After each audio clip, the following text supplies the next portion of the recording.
On participe à toutes les initiatives. On a été à Washington, on fait partie des différents comités qui ont été mis en place. L'Union africaine a été invitée également à Doha. Dès le début du processus, nous avons insisté pour qu'il n'y ait pas de prolifération d'initiatives qui ne servent pas l'intérêt de la cohérence et surtout une certaine forme de synergie qui est nécessaire afin de construire la confiance. D'abord sur le terrain, faire en sorte qu'il y ait un cessez-le-feu, arrêt des combats, des hostilités, et ensuite faire en sorte aussi que s'il y a un accord maintenant qui est en gestation, que cet accord puisse être mis en œuvre. Voilà un petit peu globalement les fonds des discussions que j'ai pu avoir ce matin avec son Excellence Madame la Première ministre.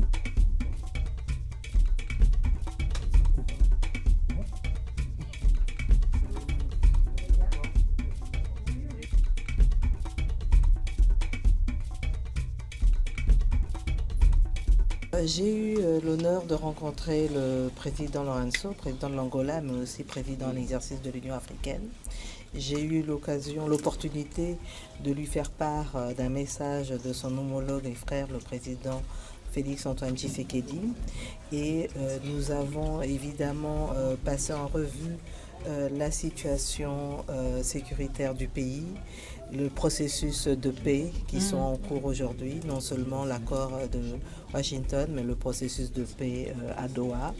Et nous avons eu aussi à échanger sur différents partenariats, accords commerciaux que nous avons déjà ou que nous sommes en train de finaliser avec l'Angola. Commerciaux.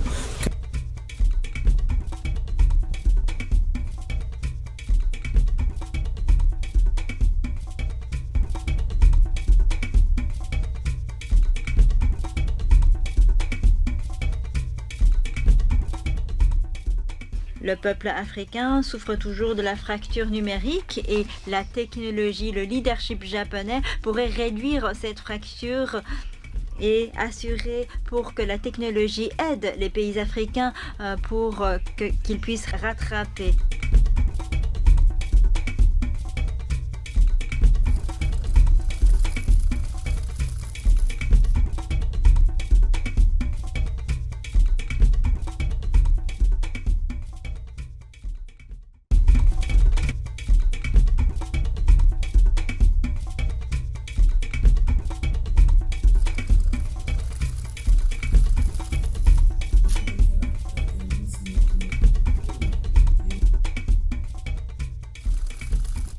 Nous avons parlé de la coopération bilatérale entre nos deux pays et nous nous sommes fixés pour tenir le plus rapidement possible la prochaine commission mixte qui va nous permettre d'avancer dans un certain nombre d'accords.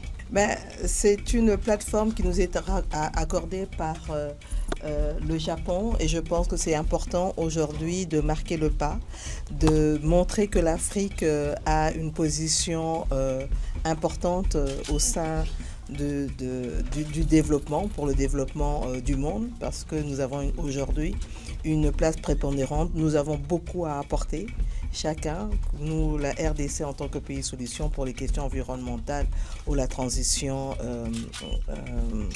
énergétique, mais la Côte d'Ivoire aussi, avec tout son potentiel au niveau de l'agriculture, tout comme la RDC, je pense que nous sommes des pays aujourd'hui qui avons un potentiel énorme à apporter pour le développement de la planète.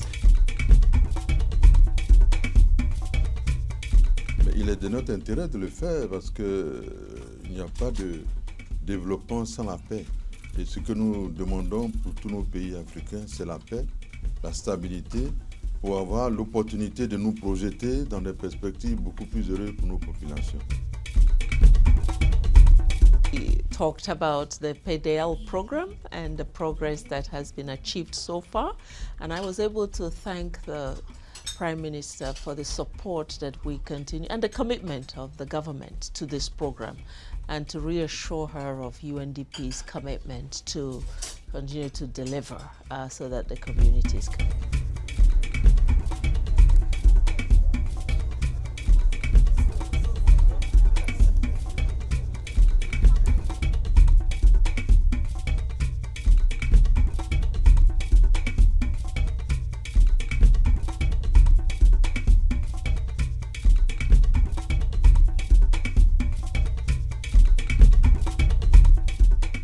ce qui était vraiment important, c'est introduire auprès de Madame la Première ministre, Monsieur Suzuki, qui est le chairman du groupe AML, fondateur et chairman du groupe AML, pour qu'il puisse donner la vision et écouter de la Première ministre quels sont les désirs et les règles à respecter en RDC pour avoir une exploitation minière prospère.